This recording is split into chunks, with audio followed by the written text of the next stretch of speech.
right, Lee. So have you listened back to last week's episode? No, I haven't actually. Interesting, because I listened back to it, and do you know what I noticed?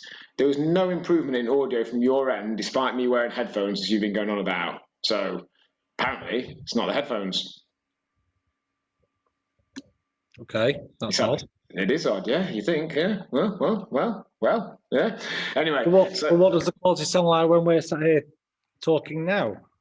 I mean, you sound tremendously dull, but that's probably nothing to do with Zoom or headphones or anything.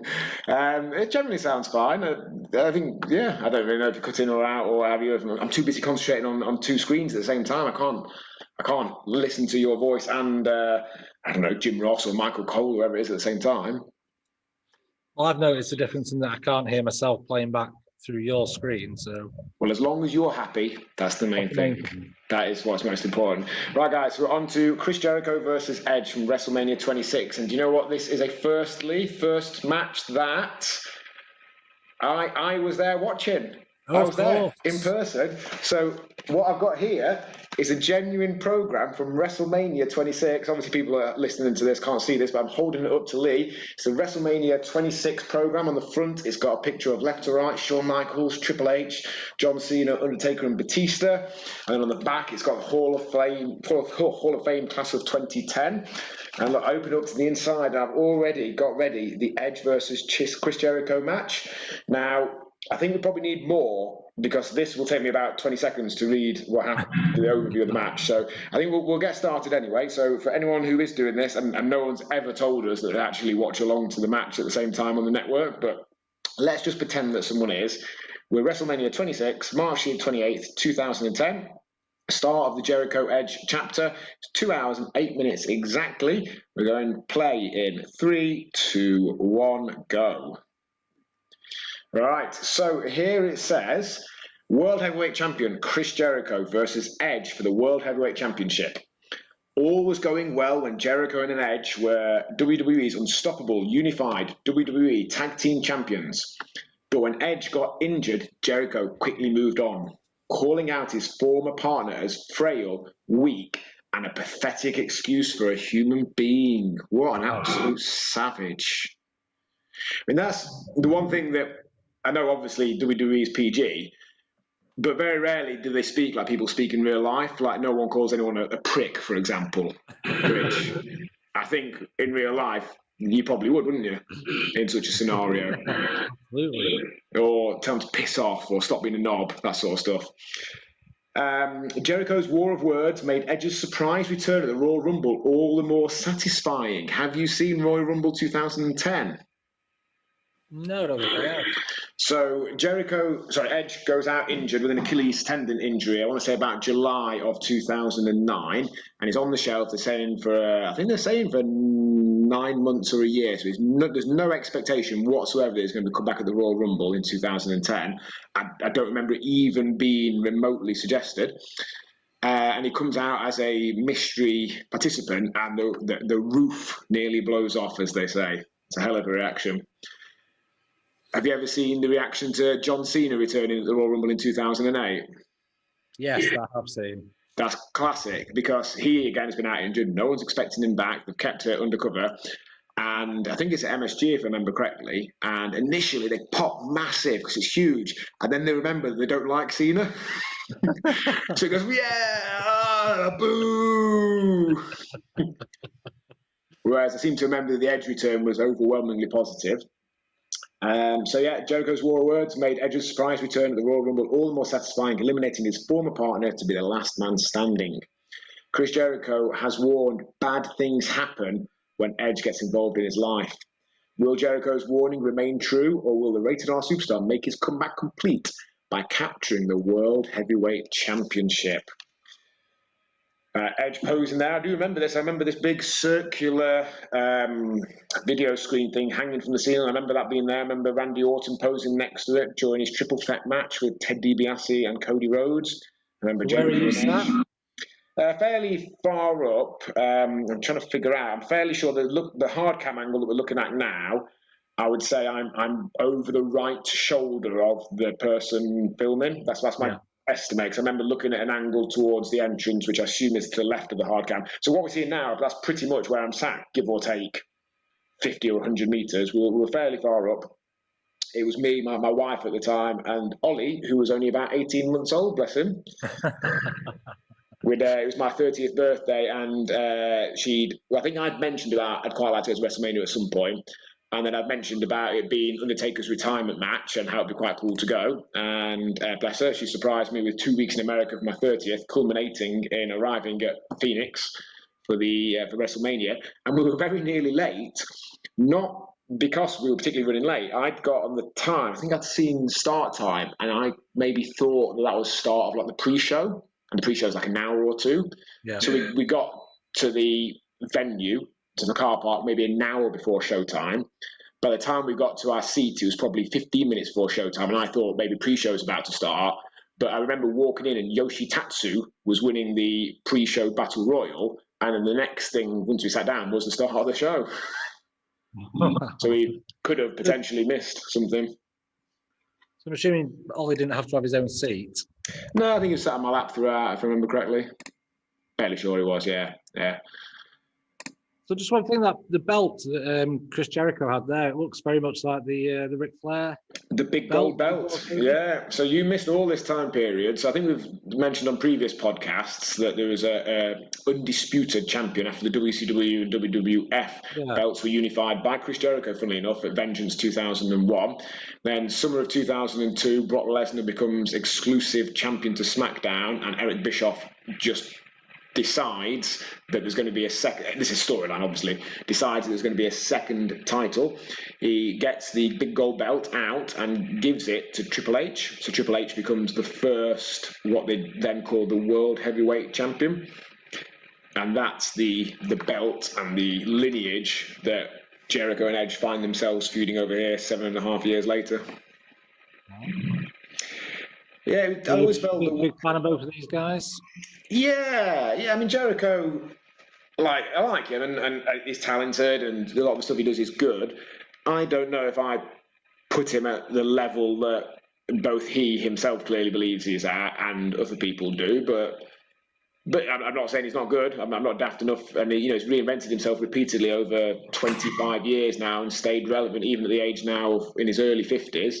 He's until relatively recently the AEW World Heavyweight Champion, still gets a good reaction, still puts his opponents over well. So I'm not going to dispute his qualities. I've just never enjoyed him as much as some people do. Which leads him well. So what do you think his rating out of 10 is on Cage Match? For Jericho, I don't know if it'll be mega high, because whilst he has been involved in a lot of really good matches, I think he's a little bit marmitey.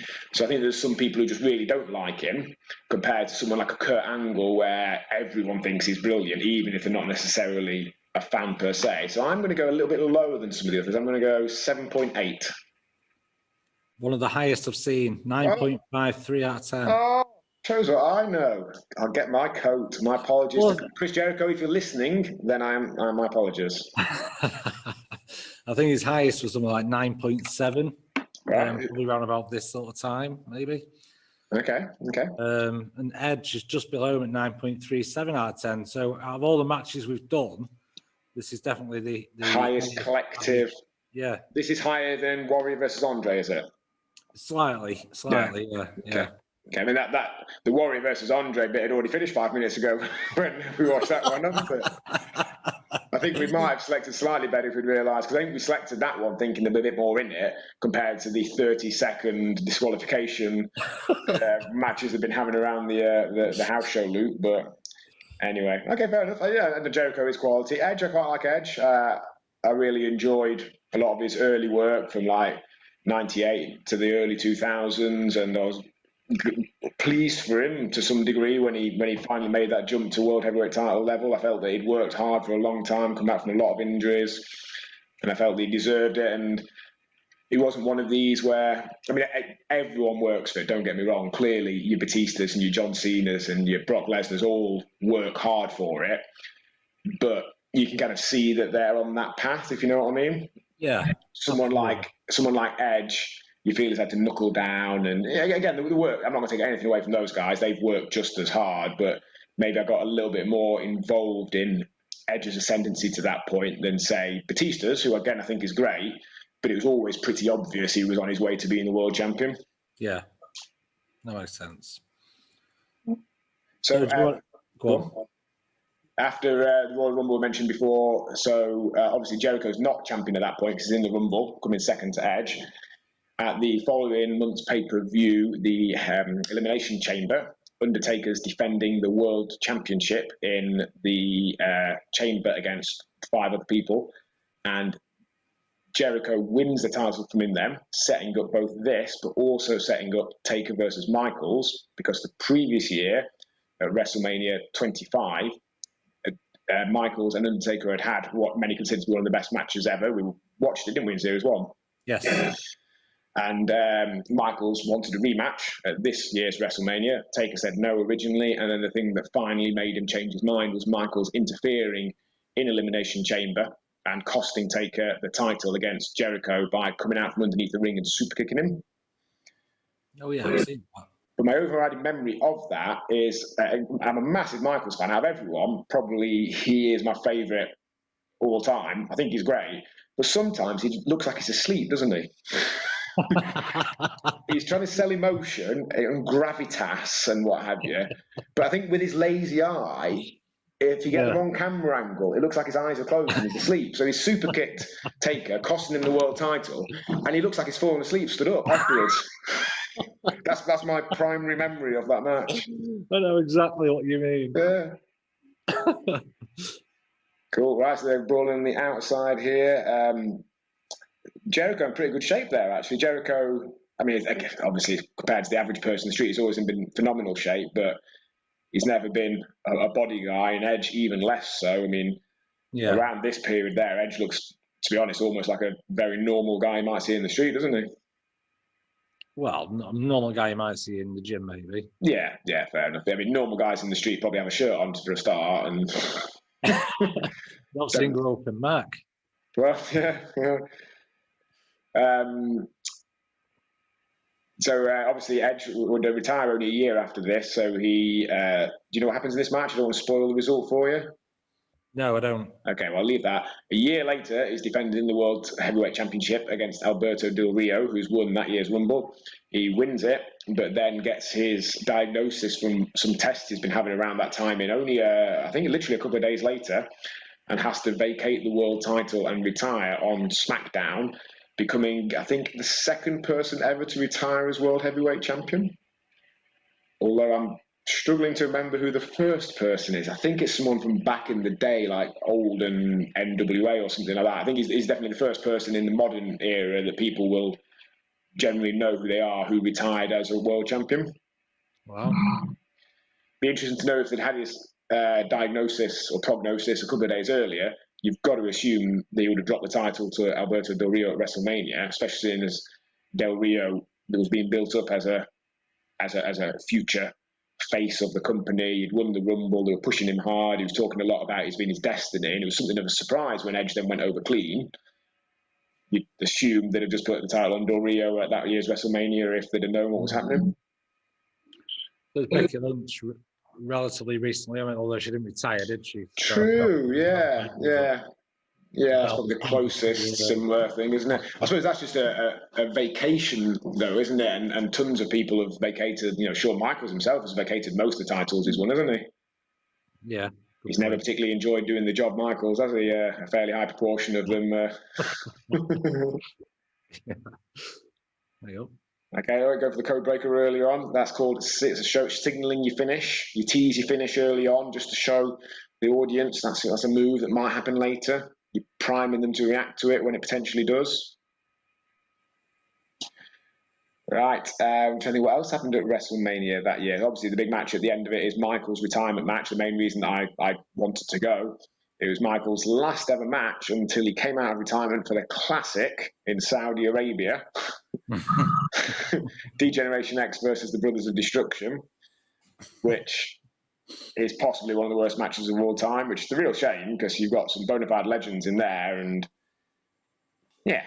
But I suppose that's what happens when none of them are regular wrestlers. One of them's been retired for nearly a decade, probably had a total combined match. I mean, probably Kane had by far the most matches in the preceding decade out of all of them. Undertaker and Triple H probably had 10 or 20 matches over the previous decade, each. Michaels had none. Kane would have had a number, but not a crazy amount. Yeah. You a fan of Jericho and Edge? I suppose didn't really see them, did you, at the time? No, I mean, obviously, on a lot of the stuff we've been watching back, I've seen a lot of Edge. I do like him. I've not seen much of Jericho at all. Mm-hmm. And obviously, Edge features in current wrestling, so I get to see him quite a bit. Interestingly, obviously, Edge won the Rumble this year. Supposedly, I don't know how true it is. One of the main reasons he won it was he went to Vince and just suggested it would make sense. But that's a prime example of the difference between the current crop, the current generation, the gratitude era, if you will, where they're just happy to be there and want to be part of the show, versus someone like Edge who just goes and gets in Vince's ear and goes, Vince, I think you should put me over at the Rumble and put the title on me at Mania. Fair play to him. You don't get it if you don't ask. Exactly. I don't know exactly how true that story is, but I hope it's true. That's one thing I'm particularly trying to teach my kids. You don't ask, you don't get. Classic example of that. Last year we were parasailing in France, and Jamie, my youngest son, or middle son, sorry, said, "Do you think he'll let me drive the boat?" And I went, "You don't ask, you don't get." So Jamie went up and asked if he could drive the boat, and the guy let him drive it for like 20 or 30 minutes. Brilliant. And I said afterwards, mate, valuable lesson in life. The worst he could have possibly said was no, and it wouldn't have been a big deal. You're still in the same situation, yeah. Exactly. He's not going to kick you off the boat, or you're not going to get in trouble. If you ask nicely, you probably get a fairly high proportion of the things you ask for. If you don't ask, or you complain, or you whatever else, then you probably won't get them. It's one of the first things I teach new sales guys is sometimes you just got to ask for the deal. Yeah, exactly, yeah. Do all the hard work leading up to it, but sometimes you just got to ask. Yeah, exactly. Sometimes they're ready to give you the deal, the money, the what have you. Just some people don't necessarily. Yeah. And that's very much the same in fitness as well. I know a lot of fit pros who essentially see sales as a dirty word. They don't want to seem salesy. But I'm like, you've got someone there who's got a problem, a thing that you can help them with. You believe your program to be good. You're doing them a disservice if you don't help them take that last little step. But we've all had, I suppose, what we consider to be bad experience of salesness, and I can see people's concern about coming across that way. Well, Jericho code breaker there. Now, I don't tell me that's it. Surely not.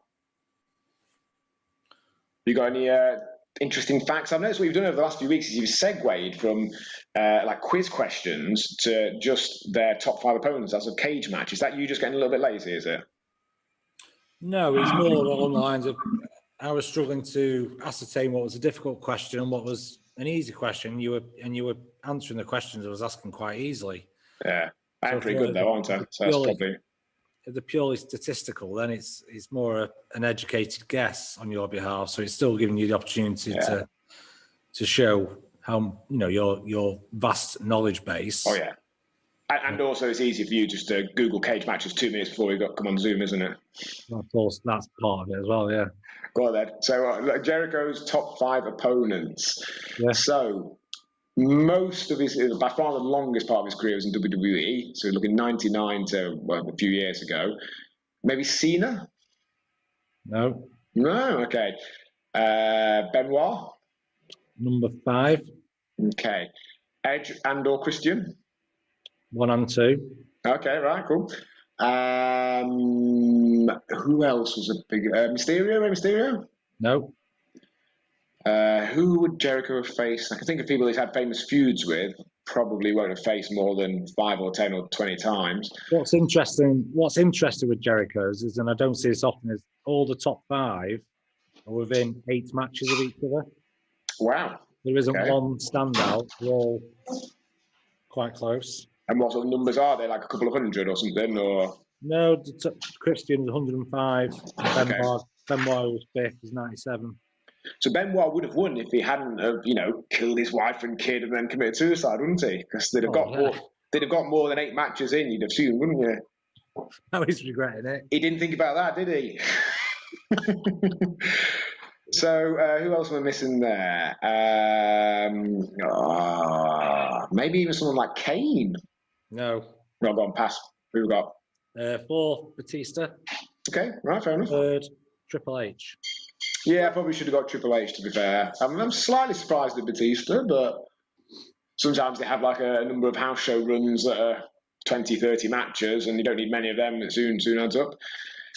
Out of all of those, Christian is the only one that he's beat more times than he's lost. Okay, yeah, that probably makes sense, I'd have thought, yeah. Right. Edge's top 5? I do, very much so. Possibly similar. So, Jericho? No. Benoit? No. Mysterio? No. Triple H? No. Oh, man alive, I'm rubbish at this. The